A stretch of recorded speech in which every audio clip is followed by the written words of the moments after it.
continuamos acá en Economía 4D y Agustín había dejado la pelota picando sobre el tema de las PASO, ¿no? Sí, el tema de las PASO, porque la verdad que en los últimos días desde el gobierno, bueno, aliados al gobierno como el radicalismo, el propio Cornejo, salieron a instalar esta idea de que había que tirarlas abajo, que no había que utilizar las PASO porque no se usan, decía. Bueno, acá tenemos una muestra, Florencia Saintud, en La Plata, de que sí se usa. ¿Cuál es tu lectura de esta del gobierno? A ver, la voy a hacer corta. Yo creo que el gobierno lo que está haciendo es todo lo que pueda entorpecer un proceso de elecciones que ellos saben que van a perder, ¿no? Piensen que empezamos el año con esto de que las iban a separar, que las iban a adelantar, que iba primero Vidal Sola, las colectoras, las no colectoras, que paso sí, que paso no. Ellos saben que hicieron las cosas muy mal, que han perdido la confianza de nuestro pueblo y que esto lo van a ver en las elecciones. Y además, algo que es muy complejo para decir muy rápidamente, pero que ellos tienen una profunda vocación autoritaria.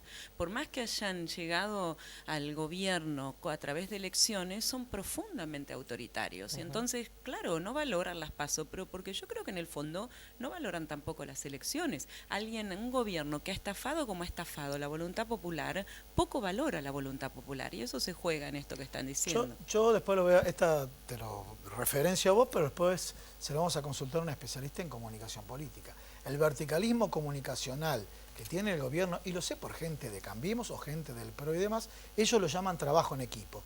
Neurolingüísticamente utilizan el concepto trabajo en equipo y es una estructura absolutamente verticalista, ¿no? Pero pasamos a la otra parte del estudio, ¿te parece, Agustín? Dale. Bueno, estamos con un senador, con el senador Marcelo Fuentes, senador nacional por la provincia de Neuquén, por el PJ. La primera pregunta... Yo presido Frente para la Victoria. Frente para la Victoria. El sector.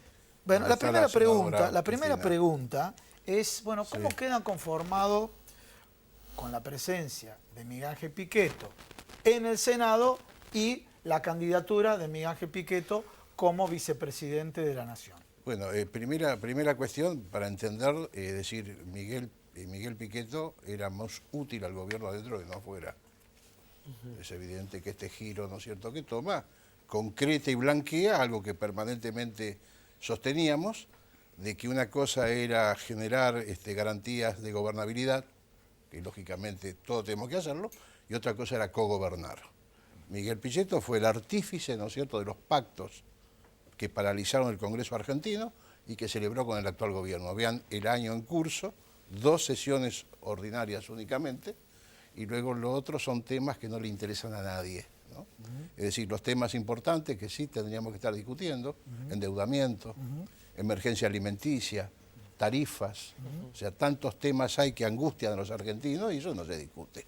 Esa es la mano de Miguel Pichetto con el acuerdo del ministro de Interior Frigerio. Y ahora, digo que era mucho más útil adentro que afuera, porque esto es como cuando vos descubrías al espía, ¿no?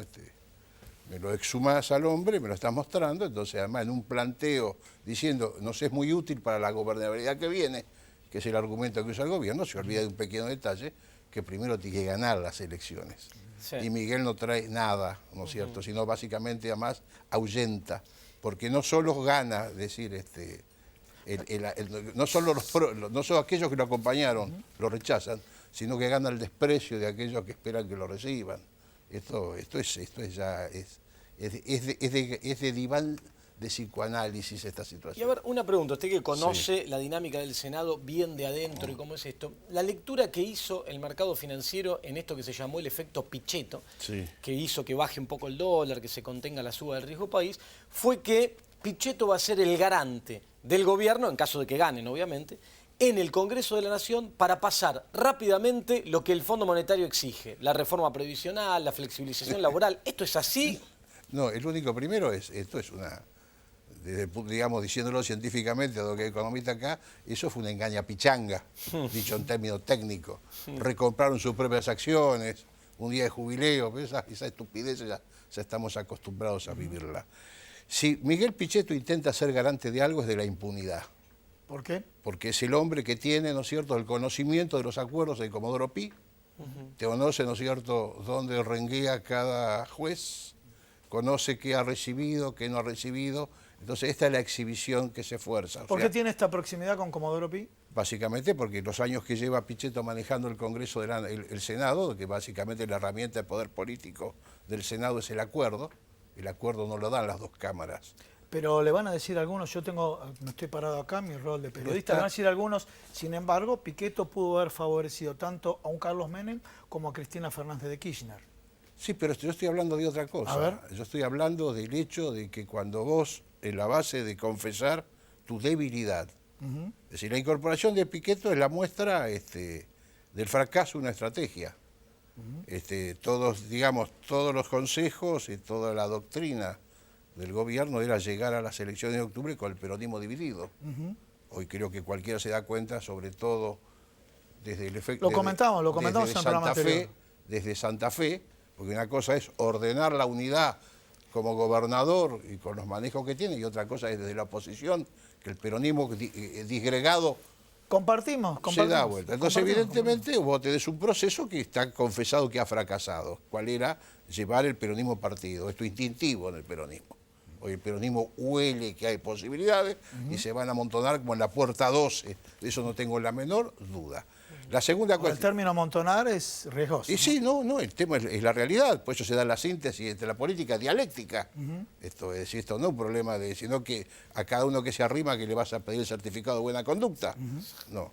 Y después está eso primero. Luego pusieron en marcha Plan B. Plan B era rompiendo la doctrina durán-barbista, decir, vamos a traer un hombre con volumen político del peronismo. Empezó la campaña del macho alfa. Era el gobernador Schiaretti era el socio, negocio juntos, tenían empleados, etcétera, etcétera.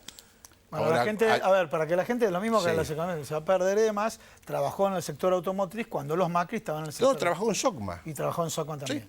Es decir, una muy buena relación, no es un cuestionamiento que hago, estoy describiendo un fenómeno. El hombre ni lerdo ni perezoso ganó las elecciones y lo primero que hizo, cerró con puerta a la Casa de Gobierno y se fue para afuera 20 días para... A ver qué digo. Lo querían llevar, dice el presidente, ese era el candidato. Bueno, después lo propusieron ya saben, a Urtubey, que lo confesó. No solamente lo confesó, la foto de Macri desparramado en el living de él jugando con la nena, le faltaba jugar con la nena, sí. Y Urtubey le dijo... Escúcheme, le diría, a pesar que usted no lo comparta, que me pareció más coherente la conducta de Urtubey, que dijo ni con uno ni con otro, y se mantuvo en el medio de ambos. Pero yo lo comparto eso. Bueno, okay. Pero además Urtubey es un político joven, no va a suicidar no se va a suicidar políticamente acompañándolo y a Macri. Bueno, y llegamos entonces a Pichetto. Usted decía algo que Pichetto suma. Entonces dijeron, Pichetto va a sumar volúmenes importantes del peronismo. Si quiere Müller, si quiere le digo el Negro Camaño, el Chicho Basile. Vamos a ser serios en una discusión. Pichetto resta más a esa fórmula de lo que puede sumar, el espanto a eso. Jorge Asís dijo, utilizo frases de terceros, Jorge Asís dijo, tiene menos terreno que una maceta, ¿no? Porque obviamente no lleva votantes, no lleva territorialidad y demás. Pero usted dice que también dentro del Senado tiene de alguna manera armado, un esquema corporativo. Ese es secretario general ha sido el secretario general de los senadores. ¿Cómo es eso? No entendí. Básicamente un hombre que, digamos, forma parte de la permanencia, el manejo de los recursos, el estar, lógicamente, cuidando el interés de los senadores como cuerpo, ¿no? Eso no se lo reconoce cualquiera. Y un tema que no es menor, porque una cosa es que Borocotó cambie, como cambió en su momento, que generó todo el rechazo cultural, digamos, y otra cosa es que vos, que has manejado las discusiones secretas, los secretos de tus compañeros, pasés para el otro lado, te vayas con parque, munición y bandera para el lado del enemigo, ¿no? De manera intempestiva para los de Alternativa Federal, por lo menos. Sí, efectivamente, por eso la crisis del bloque, que lo ha resuelto ayer, ¿no es cierto?, designando... ¿Y cómo quedó ahí? Hay una conducción provisoria encabezada por Caserio. Yo creo que acá hay 3 momentos distintos. De acá a las elecciones, se va incorporando, se va agrupando, referenciando los senadores en sus gobernadores que acompañan la fórmula Fernández. Hay una etapa de mucha más velocidad que es después del resultado electoral, que estoy convencido que es el triunfo en primera vuelta nuestro. Eso genera, ¿no es cierto?, digamos, el efecto tubo. Y después el gobierno. Que no sea porta 12, Después el gobierno. Así que yo creo que El dato, la realidad, el número electoral va a confirmar si era correcta o no era correcta la estrategia. Lo que sí queda en la cultura popular otra cosa, ¿no? Porque los valores todos tributamos a valores comunes, independiente, nadie se piensa deshonesto, nadie se piensa traidor, pero sí creemos que existen esa referencia de los valores. Y la lealtad es un elemento que la gente siente y acá no es precisamente el elemento que distingue esta conducta, ¿no? Y más, ustedes recuerden los primeros cuestionamientos, era como saliendo del diván, cuestionando violentamente en términos conceptuales a quien lo cuestionaba. Sí. Hablar de traición es ser un mediocre intelectual, usted, o sea, a mí que estoy, digamos, a un ciudadano que de golpe está conmocionado por lo que entiende que una traición, encima por decir, vos estás conmocionado, vos sos un estúpido intelectual. Doble agravio. Sí. Bien, vamos a un tema, escucharon acá distintos ingredientes, económicos, políticos y demás, y ahora como que hacemos, no sé si la palabra es un paréntesis, pero vamos a hablar de comunicación política con una especialista, Daniela Aruj, ¿no? Daniela, a ver, el primer tema, ya que el senador habló de Pichetto y demás. No usted, sino en términos generales, dicho por... A ver, Carlos Pagni dijo que Pichetto se permite utilizar conceptos y frases que Jaime Durán Barba no le permite que las diga Mauricio Macri. Por ejemplo, el ejemplo más conocido fue referido a que era comunista Axel Kicillof y en el día de hoy dijo si hay que hacer un acuerdo con los empresarios, vamos a hacer un acuerdo en serio y no como aquellos acuerdos que pretenden hacer, aquello se refería a la oposición que representa la vieja política. Entonces, ¿cuál es el rol ahí? ¿Cómo lo ves? Si no construye terreno, tiene un rol comunicacional importante para el gobierno nacional. Sí, totalmente. Yo desde lo comunicacional lo veo como la persona que tiene la palabra, sobre todo hacia el núcleo duro de Cambiemos, que el presidente ha dejado de tenerla. El presidente ha abierto, entre otras cosas, el debate hace un tiempo por la despenalización del aborto. Algo en lo que él a priori dijo, no creo, pero dejo que debatan. Bueno, viene Pichetto a hablarle nuevamente a esa gente, una persona que habla de, arancelar la salud pública, habla de, tener ciertos recaudos con el extranjero en argentino, hay que cobrarle por la salud, por la educación, todo eso que no se anima a decir el presidente o el núcleo duro de Cambiemos, lo dice Pichetto. O sea, se está comunicando, va dirigido, segmentando, va dirigido a un núcleo duro. Macri piensa que ese núcleo duro es el que se va a inclinar hacia él para darle el éxito electoral con este tipo de discurso. Un núcleo duro que se había perdido incluso. Acuérdense que en las campañas políticas ya hace un año que venimos viendo que en las encuestas aparecen los desilusionados. Los desilusionados son esos que en algún momento compraron esta idea de cambio, de, vamos a restituir los valores a la nación y que hoy, al no encontrarlo, se desilusionan y empiezan a fluctuar entre el espacio del centro, entre una... no encuentran un espacio donde abrevar. Por lo tanto, viene Pichetto a decirles esas cosas que en algún momento los enamoraron y que esperaban obtener y nunca obtuvieron. Ahora, en materia de comunicación política, estrictamente, ¿cómo se está comunicando en el marco de la campaña que ya se ha lanzado? ¿Cómo ves vos a una y otra estrategia? ¿Alguna ves que sea más adecuada a estas circunstancias que otra? Me refiero a el gobierno y la oposición. Y la oposición, en esta polarización. Los dos espacios han elegido temas muy concretos para hablar.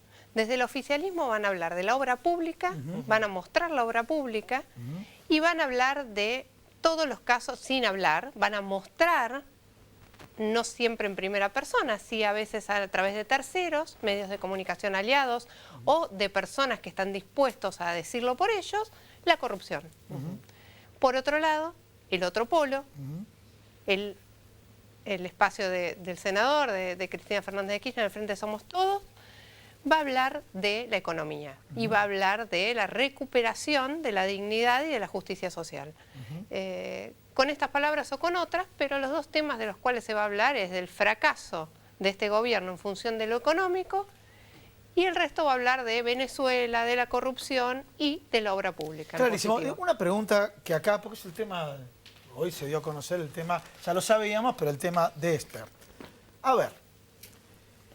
Cambiemos, bajo el nombre, bajo la marca Cambiemos, era Juntos por el Cambio, era cambiar la política, las formas los viejos vicios de la política. Por eso cité a Esper, que resultó sorprendido porque Esper terminó diciendo, bueno, tiene los viejos vicios de la política potenciados. O sea, lo peor que de la rosca política que pudo tener el radicalismo, lo peor de la rosca política que pudo tener el peronismo, se juntaron ahí, casualmente, en Juntos por el Cambio, y una de las víctimas fue alguien que ostentaba 5 o 6 puntos que le podía quitar a Macri. Sí. ¿Qué lectura hace la gente de este tema que dice que vienen a cambiar la política, pero es una señal que no la cambian?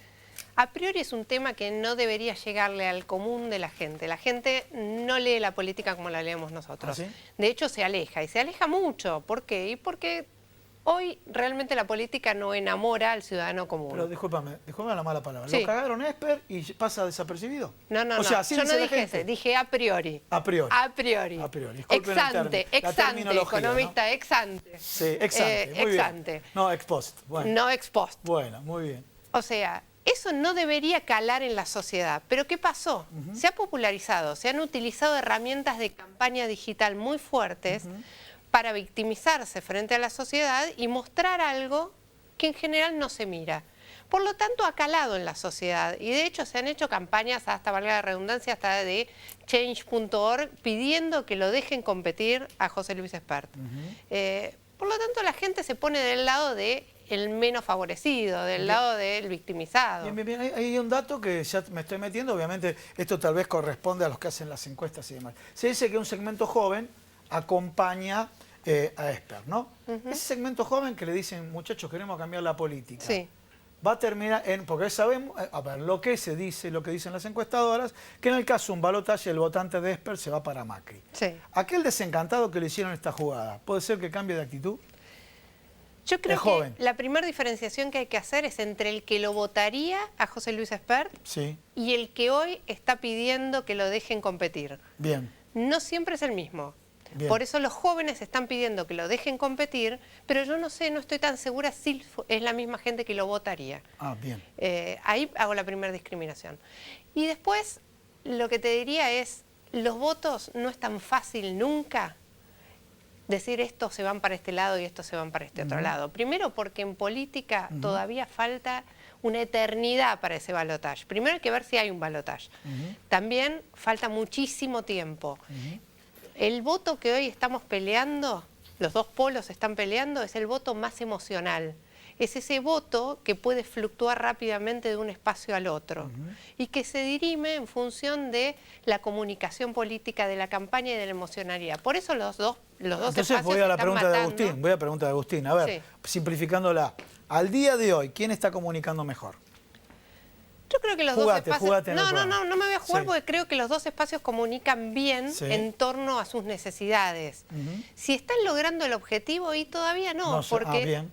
Pero también te puedo decir que el espacio del centro, que podría capitalizar, tampoco está comunicando bien. Y también carece de esa emocionalidad que es indispensable para lograr ese voto dentro de la urna. Entonces, hoy todavía hay un gran porcentaje de votantes que no han definido su voto. Gran porcentaje que podrían dar vuelta a la elección para que se gane en primera vuelta. Entonces, todavía tienen que ajustar tuercas, todavía están comunicando bien, pueden hacerlo mucho mejor, todavía hay falencias que se notan y que tienen que ver en el gobierno sobre todo con todo lo que tiene que ver con la gestión. La comunicación de gestión del oficialismo es muy pobre. ¿Vos crees que es pobre? Sí, creo que es pobre y esto que ha habido, hablábamos del apagón, de lo que está pasando en La Plata. ¿Sabes por qué lo digo? Porque no tienen nada para comunicar, entonces que estén con imagen tan alta me parece que es brillante. ¿Me entendés? Lo que no tienen nada para mostrar. La imagen tan alta no siempre es a favor, sino muchas veces es en contra. ¿Ah, sí? Sí, totalmente. Vos fíjate que los dos espacios tienen un no lo votaría nunca muy alto. Con lo cual esa persona que dice, yo no lo votaría nunca a este o a esta, pero ojo, este tampoco me enamora. Ahora, el voto útil dice que si yo lo pongo acá, se lo pongo a Del Caño o se lo pongo a José Luis Espert, gana el que yo no quiero que gane. Está claro. Senador, para cerrar, ¿cómo ve a su compañera de banca y la fórmula de cara a las elecciones? ¿Hay posibilidad de llegar a una primera vuelta? Primero creo que hay algo elemental que es o la política se reduce a la alquimia, que es todo lo que hemos visto, maniobras, candidaturas, espacios que se diluyen, el hecho de el tema del acto electoral, las PASO, recuerden ustedes, la vicepresidenta que manifestó que era una incomodidad gobernar con elecciones cada 2 años, el criterio autoritario de este gobierno.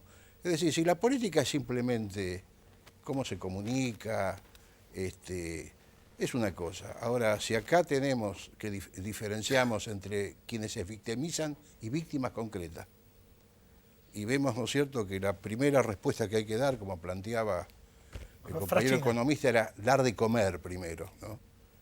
Un país como el nuestro, donde el presidente interrogado por la periodista Canosa, que había chicos que iban a comer, que iban al colegio con hambre. Sí, ¿de qué me sirve la obra pública si no comen? Dijo Canosa. Exactamente. Sí. Entonces creo que en esto queda algo que es cultural, que es importante, que es la convicción que la mayoría de los argentinos tiene que quien da respuestas concretas a las emergencias y crisis es el peronismo. Y yo creo que eso va a ser la respuesta en estas elecciones, el acompañamiento masivo a la fórmula Fernández-Fernández. Senador, muchísimas gracias. Senador. Daniela, lo mismo. Daniela. Por favor, acá. Florencia y Santiago, bueno, muchas suerte gracias. ahí en La Plata y en la cuarta sección electoral. Nos despedimos, señora, hasta la semana que viene. Así es, la semana que viene te vamos a seguir contando todo lo que pasa con la economía, la política en un año clave para la Argentina. Nos vemos la semana que viene. Chau.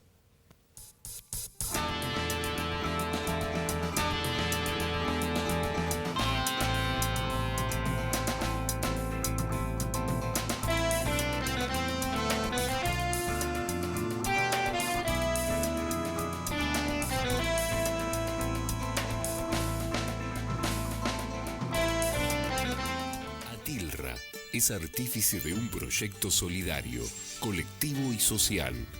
Es una realidad que crece, se desarrolla, vive y se multiplica, pero sobre todo permanece en el tiempo. Atilra, más de 70 años sembrando de sueños el camino. Cuando la salud está en peligro, el único remedio es la justicia. Si en las provincias se derogan las leyes sanitarias, las farmacias de barrio pueden desaparecer. Decile no al monopolio. Es un mensaje de la Confederación Farmacéutica Argentina, a favor de la ley, a favor de la salud.